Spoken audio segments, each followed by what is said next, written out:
So friends, हमने यहाँ पे एक एडिशन का नॉर्मल सा प्रोग्राम बनाया था, जैसे कि आपको पता है। लेकिन आप एक चीज ध्यान रखना कि जब भी हम कोई प्रोग्राम बनाते हैं, ये बहुत इम्पोर्टेंट पॉइंट है, ये बिल्कुल हमारी स्टार्टिंग है ना।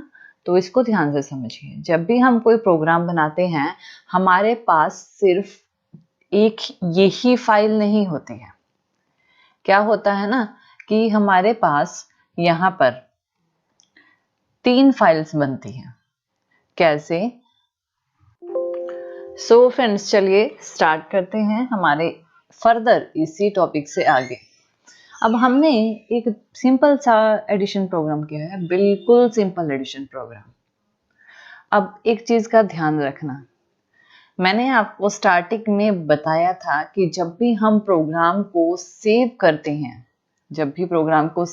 हैं, तो जो भी प्रोग्राम का नेम है, जो भी दिया है, उसके साथ .c डालते हैं। .c क्या है? एक्सटेंशन होती है।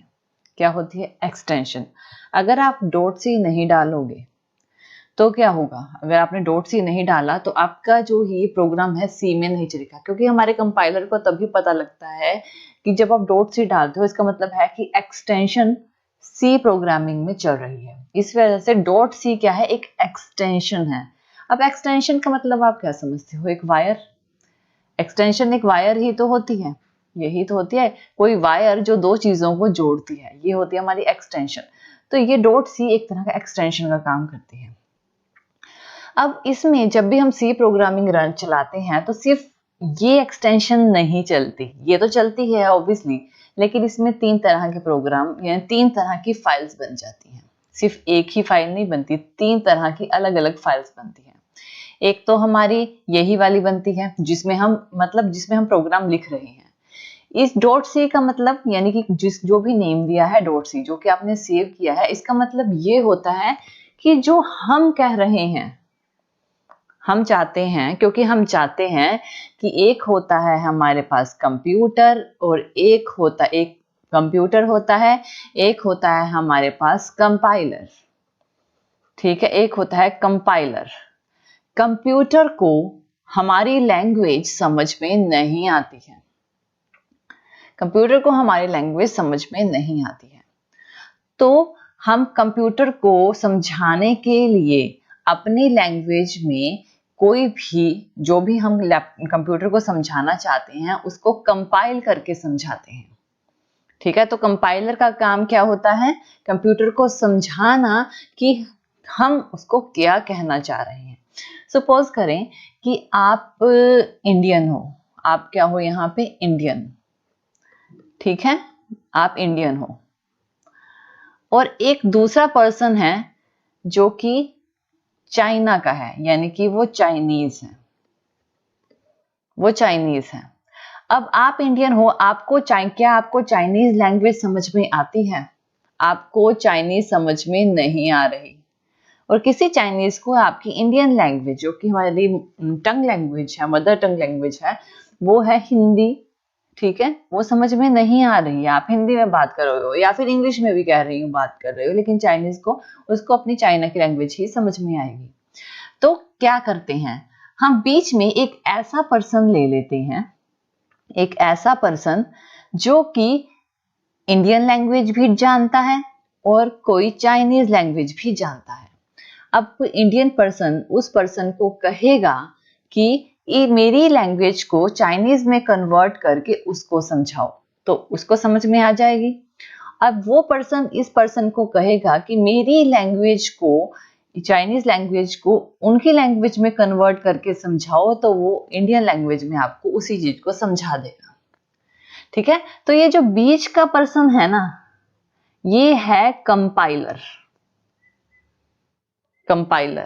ठीक है, ऐसे ही मान लो कि ये हूं मैं और ये है हमारा कंप्यूटर। कंप्यूटर को मेरी लैंग्वेज समझ नहीं आती, मुझे कंप्यूटर की लैंग्वेज समझ नहीं आती, तो बीच में होता है कंपाइलर। कंपाइलर मेरी लैंग्वेज को कंप्यूटर को समझाता है और कंप्यूटर की लैंग्वेज को मुझे समझाता है, तब ये चीज वर्क करती है। इस तरह से ये फंक्शन वर्क करता है। अब ऐसे ही ये जो हमने प्रोग्राम लिखा है ये हमारी लैंग्वेज है जो कि हमने एक कमांड्स के थ्रू कंप्यूटर को बतानी है। अब एक तो हमने डॉट एक्सटेंशन से एक फाइल बनाई जो कि हमने बनाई है, लेकिन कंपाइलर उसे कंपाइल करेगा।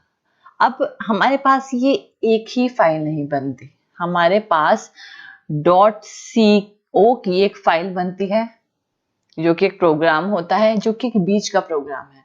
एक बनती है हमारे पास .exe की, exe मतलब एग्जीक्यूशन, एग्जीक्यूट करना, एग्जीक्यूशन प्रोग्राम बनता है। अब .c की फाइल का मतलब होता है कि हमने कोई खाना बनाना है और उसके लिए हमने अपने जो भी इक्विपमेंट्स है, जो भी हमारी रेसिपी के मसाले हैं और जो भी हमारी सब्जियां हैं, हमने उन्हें रेडी कर लिया। .c का मतलब ये है।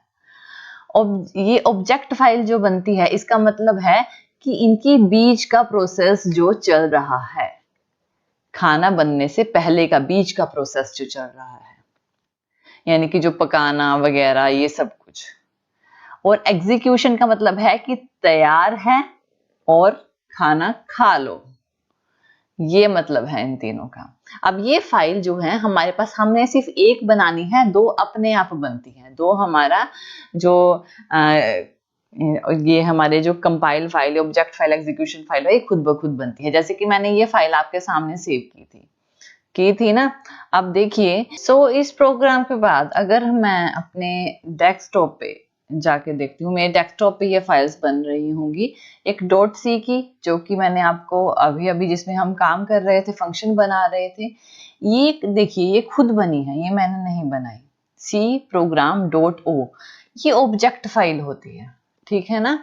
ये फाइल आपकी रन नहीं होगी। जैसे कि हम क्या करते हैं, डबल क्लिक करते हैं किसी भी फाइल को रन करने के लिए, ये आपकी रन नहीं होगी क्योंकि ये बीच का प्रोसेस है, ठीक है। ये क्या है, बीच का प्रोसेस है जो वर्क चल रहा है ताकि उसे एग्जीक्यूट किया जा सके। फिर हमारी एक और फाइल बनती है, ये जो होती है exe मतलब एग्जीक्यूशन फाइल। ये जब मैंने इस पर डबल क्लिक किया तो मेरा प्रोग्राम यहाँ पे दिखा रहा है। तो ये दो फाइल्स जो हैं हमें बनानी नहीं पड़ती, ये खुद ब खुद बनती है। इस चीज का ध्यान दे, ये खुद ही बनती हैं। तो हम जब आप कोई सी प्रोग्राम बनाओगे तो सी प्रोग्राम में आपकी 3 फाइल्स बनेंगी। एक चीज और मैं आपको बताती हूँ कि ये जो फाइल है, ये वाली जो फाइल है, ये फाइल आप किसी को दे सकते हो, किसी को दे सकते हो, ये फाइल दे सकते हो। अब आप कहोगे कि मुझे ये फाइल किसी को देनी ही क्यों है, मैं किसी को 30+20 करवा के 50 दूंगा क्यों, ठीक है। देखिए ये ना एज अ कैलकुलेटर भी काम कर सकता है, एक तरह से एक छोटा सा कैलकुलेटर ये बोल सकते हो ना आप। कैसे, वो भी मैं आपको बताती हूँ, डोंट वरी। अभी तो हमारी स्टार्टिंग है ना, तो इतने कंफ्यूज होने की जरूरत नहीं है। कैसे, ये भी मैं आपको बताऊंगी। अब क्या होगा कि जैसे कि मैंने आपको अभी हम अपने प्रोग्राम की तरफ, आपको ये तो पता लगा कि 3 फाइल्स बनती हैं, ठीक है। जो भी आप इसमें चेंज करोगे हमारे एग्जीक्यूशन फाइल में चेंज हो जाएगा। अब यहाँ पे हमारे पास क्या हुआ है, हमने यहाँ पे ये बनाई।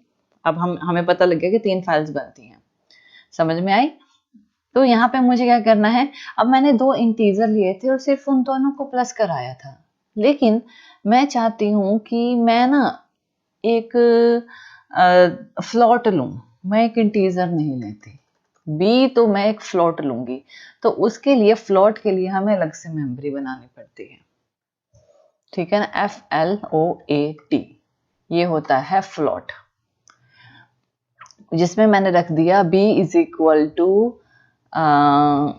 इक्वल टू कुछ भी रख दो, 4 रख दो या 8 रख दो, कुछ भी रख दो। a इज इक्वल टू 3 रख दिया, b इज इक्वल टू 8 रख दिया, और c में हमें उसे एग्जीक्यूट कराना है। ऑब्वियसली एक चीज ध्यान रखना, फ्लॉट की वैल्यू हमेशा पॉइंट में होती है, तो 8.4 रख दिया, ठीक है।